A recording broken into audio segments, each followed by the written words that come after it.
Assalamualaikum warahmatullahi wabarakatuh. Halo semua, selamat datang kembali di kelas biokimia. Untuk hari ini kita akan melakukan praktikum biokimia yang berjudul analisis karbohidrat uji kualitatif.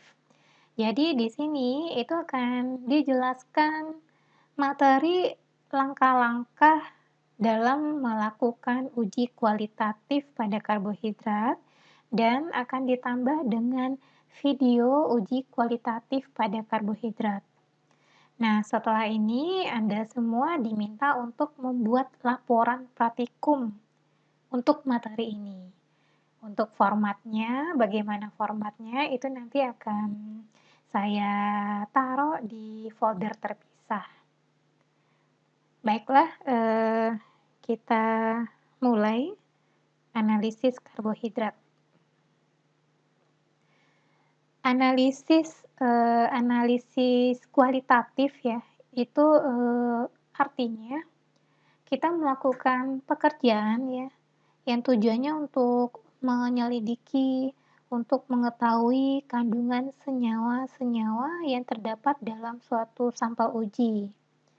Nah, untuk analisa kualitatif ini, itu dilakukan dengan menggunakan teknik-teknik pengujian standar di dalam laboratorium. Yang biasanya kalau untuk uji kualitatif karbohidrat itu menggunakan, teknik atau metode pengujian klasik dengan menentukan analisanya itu dengan melihat warna atau reaksi dari warna. Untuk, contohnya, untuk menganalisis karbohidrat dalam suatu sampel, itu, kita reaksikan sampel karbohidrat, kemudian kita tambahkan naftol dalam alkohol, kemudian ditambahkan asam sulfat, asam kuat H2SO4. Nah, nanti itu akan terbentuk fulfural yang berwarna ungu. Nah, warna inilah yang menentukan analisis kualitatif dari karbohidrat ini. Nah, kita lihat, macam-macam uji kualitatif pada karbohidrat itu. Yang pertama, uji molis. Uji molis ini merupakan uji karbohidrat secara umum. Jadi tidak spesifik kita menentukan kalau dalam sampel itu ada sukrosa, galaktosa, atau sebagainya. Jadi ini adalah uji karbohidrat secara umum. Uji molis ini dinamakannya itu sesuai dengan nama penemunya sendiri ya. Nah, kita lihat prosedur kerjanya. Kita siapkan tabung reaksi dulu, kemudian ke dalam tabung reaksi itu dimasukkan 2 mili sampel yang akan dianalisis. Kemudian ditambahkan 2 tetes naftol 10%. Di naftol 10% ini ini merupakan reagen dari molis, kemudian dikocok dan ditambahkan 2 mili asam sulfat, asam kuat. Nah, kemudian barulah Anda amati apa, reaksi yang terjadi di tabung reaksi ya. Nah, jika terbentuk cincin merah ungu, nah artinya di dalam sampel ini itu positif mengandung karbohidrat. Nah, seperti ini ya. Ini reaksi untuk uji molis. Nah, yang kedua kita lihat uji Benedict atau Benedict test. Uji Benedict ini adalah uji kimia untuk mengetahui kandungan gula atau karbohidrat pereduksi. Nah, gula pereduksi ini meliputi semua jenis monosakarida dan beberapa disakarida seperti laktosa dan maltosa. Untuk reaksi Benedict itu bisa menggunakan kuprisulfat, natrium sitrat, dan natrium karbonat. Nah, kita lihat prosedur kerjanya. Pertama kali kita siapkan dulu tabung reaksi, kemudian ke dalam tabung reaksi ini kita tambahkan 5 mili, kita masukkan 5 mili per reaksi Benedict, kemudian tambahkan 8 tetes larutan sampel yang akan dianalisis, kemudian panaskan dalam penangas air sekitar 1 atau 1,5 jam. Nah, setelah itu barulah kita amati apa yang terjadi di dalam tabung reaksi. Jika terbentuk endapan yang berwarna hijau, kuning, atau merah jingga, nah ini artinya di dalam sampel ini positif mengandung gula reduksi. Nah, kemudian kita masuk ke uji Barfoot. Uji Barfoot ini adalah uji kimia untuk membedakan monosakarida dan disakarida dengan mengontrol pH dan waktu pemanasannya. Nah, untuk reaksi Barfoot itu sendiri terdiri dari kupriasetat dan asam asetat. Nah, prosedur kerjanya bagaimana? Kita siapkan tabung reaksi. Ke dalam tabung reaksi itu dimasukkan 5 mili reaksi Barfoot. Ini kita tambahkan 5 mili sampel dan dipanaskan dalam penangas air. Jadi nanti di saat memanaskan dalam penangas air, itu kita hitung waktu sampai nanti terbentuk endapan di dalam tabung reaksi. Nah, jika terbentuk endapan warna merah jingga ya atau sukrosa, warna merah jingga atau warna biru ya, itu artinya di dalam sampel itu positif mengandung monosakarida. Nah, contohnya seperti ini ya warnanya. Ini untuk glukosa, positif glukosa, ini positif sukrosa, ini positif fruktosa. Untuk glukosa dan fruktosa itu hampir sama. Ya agak susah membedakan ya, tapi di sini terlihat kalau fruktosa warnanya lebih terang dibandingkan dengan glukosa. Kemudian kita lihat uji iodin atau iodin test. Nah, ini merupakan uji kimia untuk menunjukkan adanya pati dan glikogen di dalam suatu sampel. Nah, jadi pati dan iodium itu jika direaksikan akan membentuk ikatan kompleks berwarna biru nantinya. Itu salah satu bentuk reaksinya ya. Seperti ini.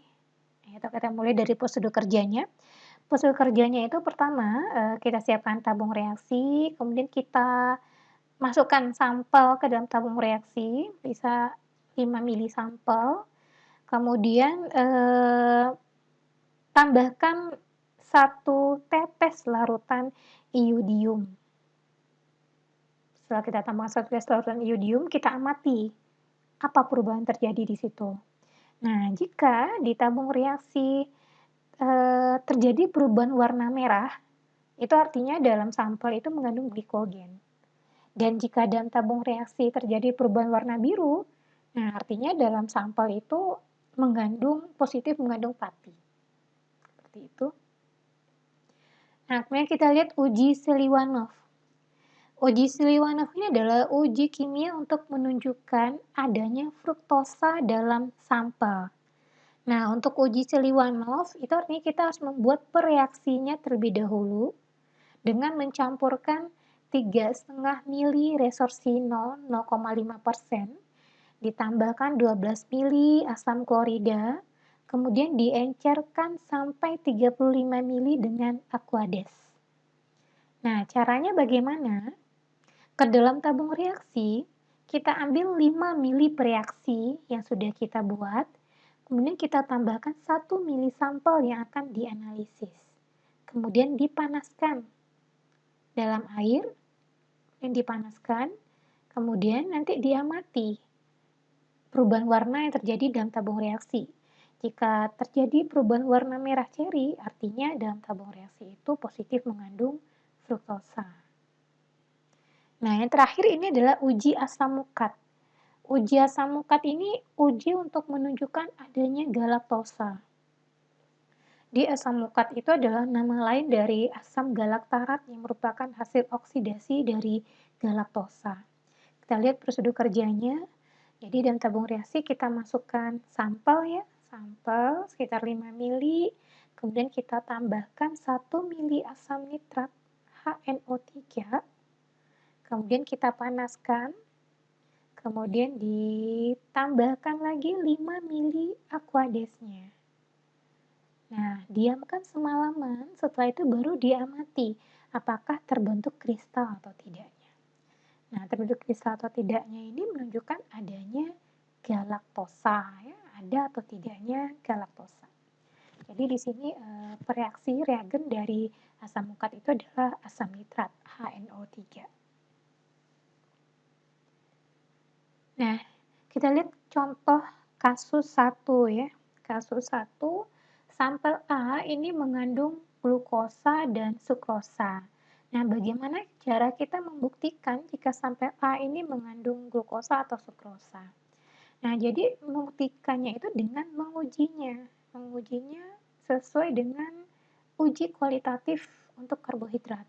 Nah, jadi kalau kita untuk melihat dalam sampel ini mengandung glukosa atau tidak, itu kita dengan menggunakan uji Barfoot. Sedangkan untuk melihat ada kandungan sukrosa atau tidak dalam sampel, itu kita lakukan dengan menggunakan uji Seliwanov. Nah, gitu juga dengan kasus 2. Jika sampel B ini mengandung laktosa dan fruktosa, bagaimana cara kita membuktikannya? Buktikannya dengan menggunakan uji Seliwanov untuk melihat kandungan fruktosa atau tidaknya, dan melakukan uji asam ukat untuk melihat ada kandungan galaktosa atau tidaknya di dalam sampel. Nah, jadi terdapat banyak cara ya untuk menguji adanya karbohidrat tertentu di dalam sampel ya, baik itu karbohidrat secara umum maupun karbohidrat spesifik seperti fruktosa dan galaktosa. Nah, inilah yang harus saudara garis bawahi ya setelah melihat setelah mempelajari tentang uji kualitatif, artinya saudara harus tahu uji yang tepat untuk masing-masing karbohidrat. Nah, baiklah, sekian dulu ya, penyampaian sedikit atau secara singkat langkah-langkah dalam melakukan uji kualitatif karbohidrat. Nah, untuk lebih mendalaminya, ini saudara harus melihat video uji kualitatif karbohidrat yang sudah saya sertakan di sini.